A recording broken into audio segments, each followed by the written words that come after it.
Hey, how's it going, everybody? My name is Jason. This is Art of Creation Homestead. We're in the kitchen. If you can't tell, Angela's over here just cooking up a storm. She's just cooking everything she sees. She's pulling out everything out of the cabinets, out of the pantry, just throwing it in there. She's cooking it. Okay, maybe not. But anyways, she's formulated a recipe that she's extraordinarily excited about. I'm extraordinarily excited about it because I get to eat it. And so I'm gonna take you over here, and she's gonna show you what she's doing with a sausage and pepper pasta dish. Okay? As Jason told you, we're doing sausage and pepper pasta. And this came to me, and I've been excited ever since I started formulating this. This is probably a little over a pound of, some places say sweet Italian sausage, some places say mild Italian sausage. But I am using mild. If you want hot, you can use hot. And I have cut it, as you can see, I've cut it into medallions. Just sliced it. The best way to slice it is if it's still partially frozen. Not fully frozen, but partially frozen. You get cleaner slices. And I've just sliced it up, and now I'm browning it in about a tablespoon of olive oil. And we're going to get a little bit of color on it, and then I'll show you what we do next. Our sausage is now starting to get some good brown on it. See, as you can see with that beef, starting to get some really good brown. You're starting to get some stickage to the bottom, which you can scrape up later for more flavor. And I added about another tablespoon of olive oil so that we can fry our veggies. So here we have one yellow bell pepper, one red bell pepper, and one orange bell pepper. And we grew all of these. And they're so good. Yes. And I have them cut into strips. Like fajita strips. Like fajita strips. And we're going to toss that around, just get them coated a little bit. And then we're going to add, this is half of a large, very good sized red onion that we grew. And you want to add that. I'm doing half. If you really like onions, go ahead and do a whole. Yeah. And these onions are so good. Oh my God. Most of this stuff, now, of course not the sausage, but a lot of the stuff you are seeing going in was grown right here at Art of Creation Homestead. Yep.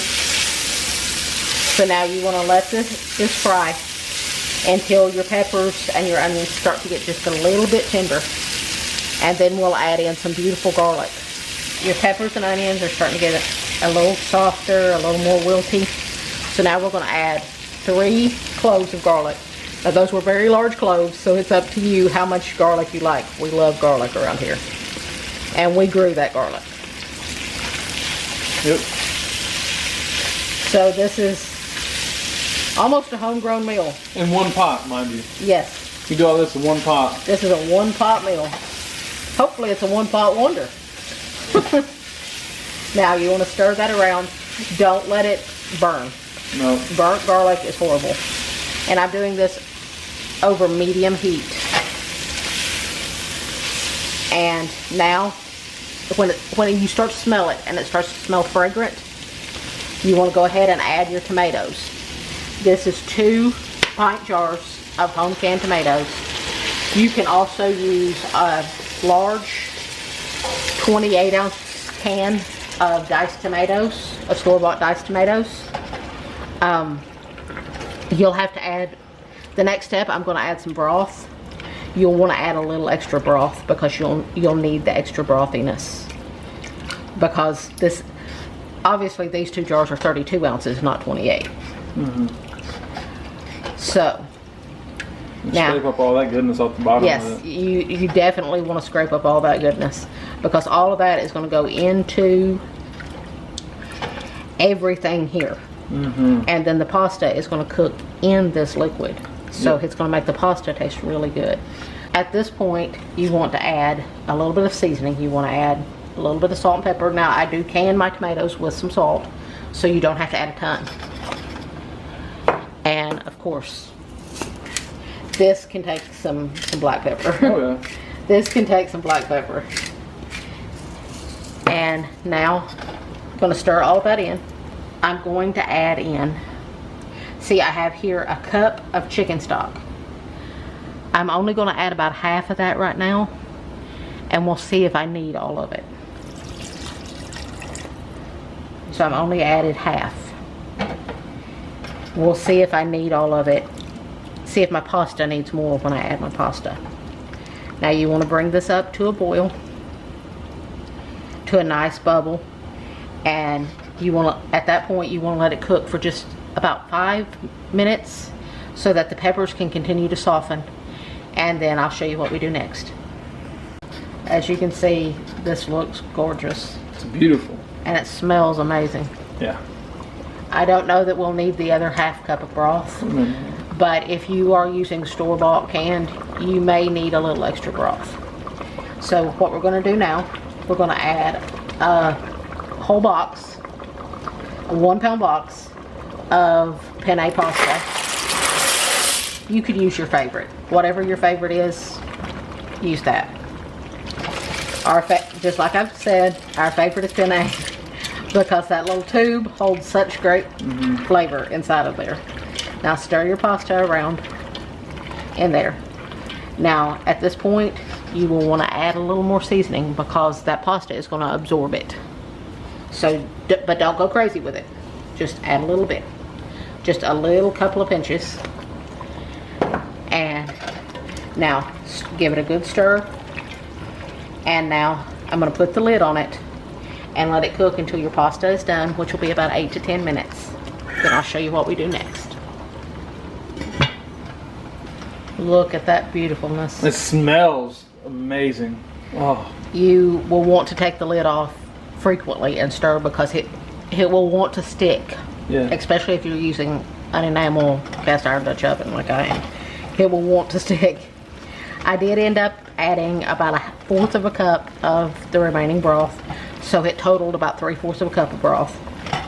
So now, to this deliciousness, I have now turned off the heat.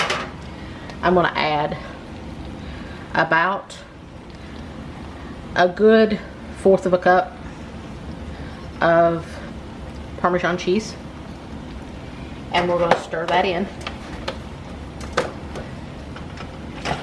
Just give it just a little gentle toss. You don't have to stir it real hard. Just give it a little toss. Just toss the cheese in real good.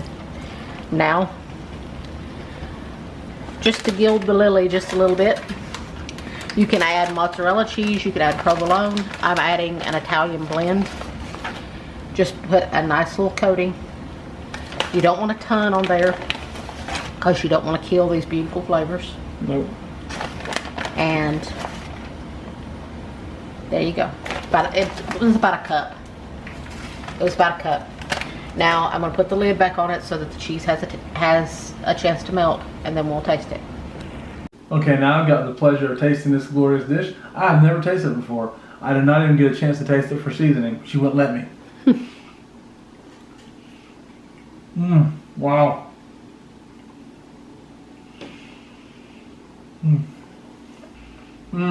This thing is so good. Wow. The fresh peppers, the sausage, everything she did, everything Angela did here is just put together so wonderfully. It's absolutely outstanding. I don't even know what else to tell you, but obviously we love it so much. First of all, because we grew the peppers, we grew the onions, we grew the garlic, we grew the tomatoes, you know, everything except for the pasta and the beef we grew, or the pasta and sausage we grew. And it's just a amazing dish that Angela has created here. And so if you can get your hands on the ingredients to make this, which you should be able to, it's not hard, then you should do it. It's absolutely outstanding, and Angela just again proves that she's the smartest cook in the world. And so thank you guys for watching so much. I appreciate you we appreciate y'all. Appreciate hearing from y'all. And so if you would, just go and subscribe to the channel if you haven't already. And thanks for watching. That's been our Creation Homestead. Love you guys. God bless you, and goodbye.